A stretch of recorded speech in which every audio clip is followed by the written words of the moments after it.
많은 경우 우리는 시대를 분별하지 못합니다. 천지의 기상은 분별할 줄 알면서도 말이죠. 2020년 우리들은 역사의 분기점, 어디론가 갈라지는 갈림길에 서 있습니다. 그만큼 나라와 민족을 위해 부르짖는 기도자들의 역할이 중요합니다. 마치 100여 년 전 구한말처럼 한국은 앞으로 또 다른 100여 년이 지금 이 시간에 결정될 수도 있습니다. 김정은 건강 이상설과 관련해서 문재인 대통령 통일 외교안보 특보, 그냥 외교안보 특보가 아닌 통일 외교안보 특보가 김정은이 무사하다고 말을 했습니다. 26일 미국 폭스뉴스와의 인터뷰 내용인데요. 우리 정부 입장은 확고하다. 김정은 위원장은 살아있고 괜찮은 상태다. 13일부터 원산에 머물러 왔다라는 말도 했습니다. 그의 기대사항인지 아니면 확인된 사실인지 알 수 없지만은요. 김정은 건강 이상 징후는 계속적으로 보도가 나오고 있고 또 후계자론까지 계속 언급이 되고 있습니다. 미국 언론 뉴욕 포스트는 같은 날 김정은의 위중설과 관련해서 북한의 남성 중심적 김씨 왕조가 어쩌면 은자의 왕국의 열쇠, 허미 킹덤이라고 표현했던데요. 은자의 왕국의 열쇠를 여성에게 넘겨주려는지도 모른다. 여동생 김여정을 지칭하는 것으로 확인됩니다. 후계자를 거론하는 이유는 북한의 독특한 체제 특성 때문이죠. 2008년 8월에 김정일 그 아버지가 뇌졸중으로 쓰러진 적이 있습니다. 80일 동안 일어나지 못했죠. 그 당시에 김정일의 지침을 받아야 하는데 받지 못해서 북한 권력에 심각한 공백이 발생했습니다. 남한의 이른바 친북, 종북 진영도 활동을 상당 기간 못하는 경우도 있었죠. 평양의 방향성을 알아야 하는데 그 방향성을 알지 못했기 때문입니다. 2011년 12월은 더했습니다. 북한 내부의 여러 가지 동요 조짐과 함께 남한의 주사파 그룹들도 상당한 동요에 빠졌죠. 지금 김정은의 신변에 문제가 생긴다면 북한은 권력 정지 상태, 권력 공백 상태로 이어질 수밖에 없습니다. 그래서 차기 누가 권력을 이어받을 것인지에 대해서 여러 가지 이야기들이 나올 수밖에 없습니다. 김여정이 나오고요. 김평일도 언급이 됩니다. 여동생과 숙부죠. 그러나 이런 언급 자체가 개인적으로는 해도 너무한다는 생각이 듭니다. 북한은 70여 년 동안 민주적인 선거가 없었죠. 김씨 왕조가 75년, 정확히 이 기간 동안 저질렀던 반인륜적, 반인도적 만행과 폐륜은 나치의 홀로코스트를 훨씬 뛰어넘습니다. 그런데 또 다른 김씨가 차기 지도자가 돼야 하는지 아무리 언론이라지만 도덕의 기준, 유의의 기준은 완전히 결여된 채 말하고 있다는 생각을 갖게 됩니다. 지금 북한 고위층들은 김정은 체제의 그 잔인한 공포 통치, 억압에 대해서 극도의 증오와 분노를 느끼고 있다고 합니다. 김정은이 누군가요? 잠시 한번 정리해 보겠습니다. 김일성, 김정일, 그 할아버지, 아버지로 이어지는 김씨 세습 왕조가 3대로 이어지면서 얼마나 많은 사람들을 죽였습니까? 김일성, 김정일은 700만을 학살했다고 합니다. 90년대 중후반 300만 대량 하사, 100만 넘은 사람들이 정치범 수용소에서 죽어나갔죠. 그 손자 김정은은 희대의 살인마라고 해도 틀린 말이 아닙니다. 2019년 1월 7일 RFA, 미국의 라디오 프리 아시아 보도에 따르면 1년 거의 6개월 전에 나온 기록인데요. 김정은 권력 9년 동안 처형한 고위층 간부 가족 중에 신원이 확인된 사람, 이름이 확인된 사람이 420명에 달한다고 합니다. 김계동, 박을동 이런 식으로 확인된 사람만 420명. 고무부 장성택을 기관총으로 난사해 살해했죠. 이복형, 김정남을 독가스로 암살했습니다.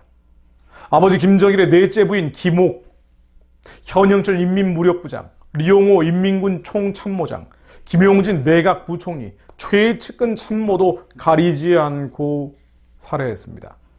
장성택은 2013년도 11월에 건성건성 박수를 친다는 죄목을 달아서 처형했습니다. 현형처럼 2015년 4월 졸음에 의한 불손죄, 즉 회의 중에 졸았다는 죄목이 붙어서 처형됐죠.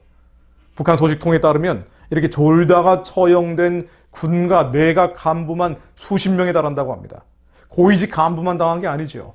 김정은은 돌아다니면서 사람들을 죽입니다.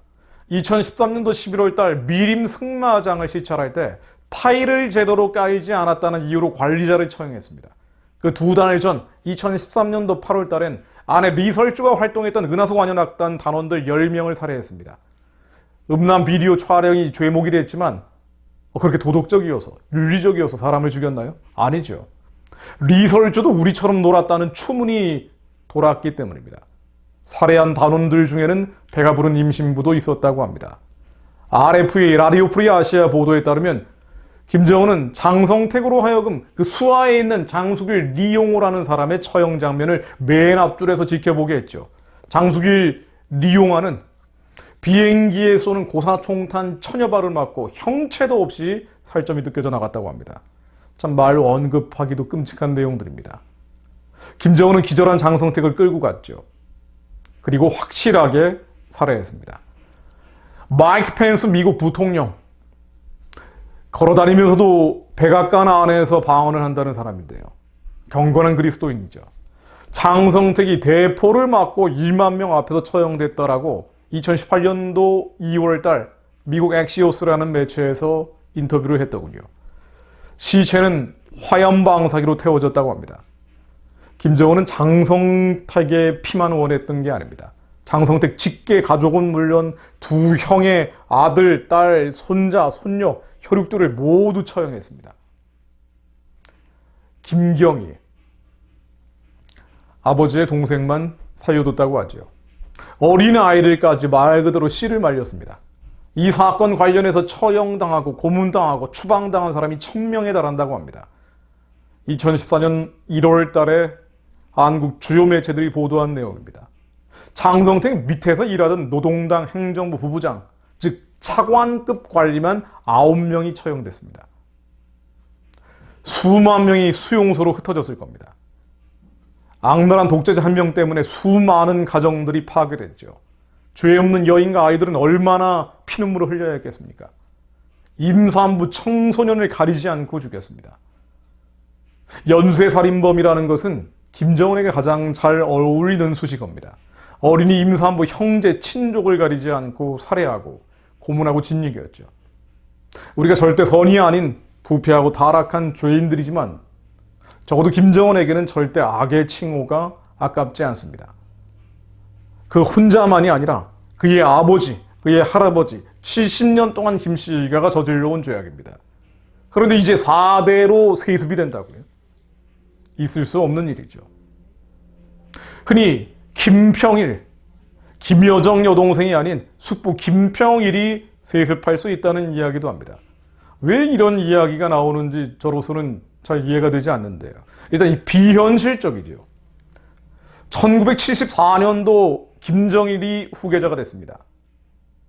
그리고 김성애, 배다른 어머니, 친족들과 그녀의 아들, 딸, 주위에 있는 사람들 다 곁가지로 분류가 됐죠. 권력을 완전히 박탈했습니다. 그 중에 하나가 김평일이었죠. 특히 김정일은 잠재적인 적수인 김평일 세력을 견제하기 위해서 그의 동창, 호위사령부 같은 전우들, 심지어 사진을 함께 찍은 사람들까지 찾아내서 모두 수용소로 보내거나 지방으로 추방해버렸습니다. 이 지방에 추방한다는 것은 배급이 중단된 곳, 추방지역이라고 하는 그야말로 초급목피하며 살아야 되는 오래 살 수 없는 지역으로 쫓아내는 것이죠. 거기 시장이 있는 것도 아니고요. 이미 김평일의 이름은 30년, 40년 전에 북한 정치 무대에서 사라졌습니다. 그의 이름만 불러도 곁가지로 처벌되는 상황이죠. 평양에는 김평일 세력이 없습니다. 물론 과거에 이른바 항일투사 2세라고 불리는 빨치산 후손들이 그의 이름을 알고 있을지 모르지만 만일 그를 내세워야 될 상황까지 온다면 차라리 최룡기 같은 소위 항일투사 2세들, 항일 빨치산 2세들이 권력을 잡겠죠. 무엇보다 김여정은 자신의 잠재적 적수인 김평일이 지목되는 순간부터 과거에 김정은이 권력을 잡기 위해서 고모부 장성택을 숙청했던 일들을 떠오르게 될 겁니다. 아마 김평일도 처형을 피하기 어려울 수 있습니다. 아마 지금 북한에서 돌발 변수가 생기지 않는 한 차기 집권, 권력은 김평일이 아닌 김여정이 당분간 차지할 가능성이 있죠. 그러나 이건 역시 들여다본다면요, 누군가 뒤에서 섭정을 하게 될 가능성이 높습니다. 김여정은 현재 권력을 장악하고 있지 않죠. 조직 지도부 제2부부장, 노동당과 국가안전보위성이라는 조직을 장악하고 군대도 당적으로 장악하고 있는 권력의 중심에 앉아 있는 것은 분명합니다만은 그녀의 집권을 옹립할 세력들이 없습니다. 김정은하고 다르죠. 김정은이 3대 세습을 할 때는 순조롭게 이루어졌습니다. 아버지의 절대 권력이 있었고요. 고모부의 섭정이 있었습니다. 그러나 김여정은 이러한 세력들이 없지요. 앞으로 김여정은 자신을 세워주고 보호해줄 절대 권력이 없기 때문에, 게다가 백두혈통의 정통성도 취약하고요. 권력을 잡고 유지하려면 어떻게 해야 될까요? 방법이 없습니다. 피비린내 나는 공포 정치를 해야 합니다. 더 많은 사람들을 오빠처럼 죽여서 잠재적인 적수들을 제거해야 합니다. 그것 말고는 북한 체제를 유지할 길이 없다라고 하는 수 없는 입들이 옆에서 소곤거릴 것입니다. 자, 그렇다면 김여정이 김정은 이후의 권력을 꿰차게 된다면 북한에 어떤 변화가 있을까요?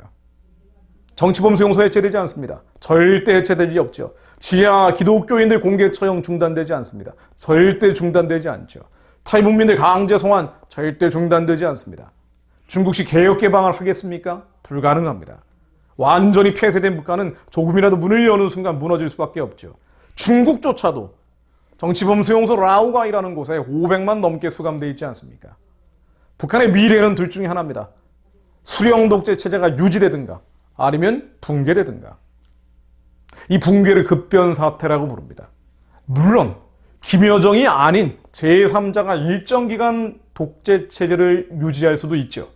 그러면서 점진적인 변화, 비핵화를 하고 부분적인 개혁 개방, 그러면서도 체제를 안정적으로 관리할 수도 있습니다. 정말 확률적으로 낮지만은요. 그리고 남한 사람들이 아주 낭만적으로 생각하는 시나리오이기도 하죠. 그러나 이것도 잠정적인 기간에 불과할 것이고요. 결국 체제 붕괴로 이어질 수밖에 없습니다. 누차 말씀드리는 것처럼 완전히 폐쇄되고 완전히 봉쇄되어 있는 북한의 신정체제의 특징 때문입니다. 중국하고는 다르죠. 조금이라도 문을 여는 순간 북한은 안에서 무너져 내립니다. 실제로 남한 드라마만 봐도 처형당하는 것이 북한이죠. 중국 정도로라도 문을 열게 되면 2,500만 주민들은 어떤 반응을 보일까요? 75년 동안 억눌려왔던 게 한순간에 터져버립니다. 무엇보다 식량을 구하기 위해, 먹고 살기 위해서 압록강, 두만강 국경을 건너는 일들이 비일비재하게 벌어집니다. 이것을 무슨 수로 막습니까? 결국 체제를 유지해야죠. 수령 독재 체제에서 조금도 달라질 수가 없죠. 제3자가 일정 기간 독재 체제를 유지한다 하더라도 비핵화할 수 없습니다. 개혁 개방할 수 없습니다. 비핵화와 개혁 개방으로 나서는 순간 체제가 무너질 수밖에 없는 내구성이 너무나 취약한 구조이기 때문에 결국은 체제 유지냐, 체제 붕괴냐의 두 가지 선택이 북한 미래에는 남아 있을 겁니다. 그것이 김여정에 의한 것이든 아니면 제3자에 의한 것이든. 그럼에도 불구하고 한국의 대부분의 언론들은 마치 김여정이 김씨 왕조 4대 세습을 이어갈 것이고 그것이 상당히 괜찮은 시나리오인 것처럼 보도하곤 합니다. 참 역겨운 일이죠. 북한은 둘 중에 하나입니다. 체제가 유지되든가 체제가 붕괴되든가. 우리는 어떤 기도를 해야 할까요? 수령 독재 체제가 유지돼서는 안 된다, 무너져야 한다라는 가장 전제되는 대전제를 잊어서는 안 되죠. 북한의 자유와 인권과 법치와 시장, 보편적인 질서가 나와야 합니다. 그래야 정치범 수용소가 해체됩니다. 그래야 지하교인 공개 처형이 중단됩니다. 그래야 탈북민들 강제 송환도 중단됩니다. 김여정이 후계자가 되건 아니면 제3자가 되건 결국 주체주의, 공산주의, 사회주의, 북한을 지배해왔던 어둠의 질서는 무너져야 합니다. 그리고 자유, 민주, 인권, 시장, 마켓, 물건을 자유롭게 사고 팔 수 있는 시장을 기초로 한 보편적 질서가 나올 수 있도록 기도해야 합니다. 정부가 나서지 않기 때문에 결국 기도자의 역할이죠. 하나님은 부르짖음을 통해 초월적 역사를 이룰 수 있도록 딱 한 가지 길만 남겨놓으신 것 같습니다.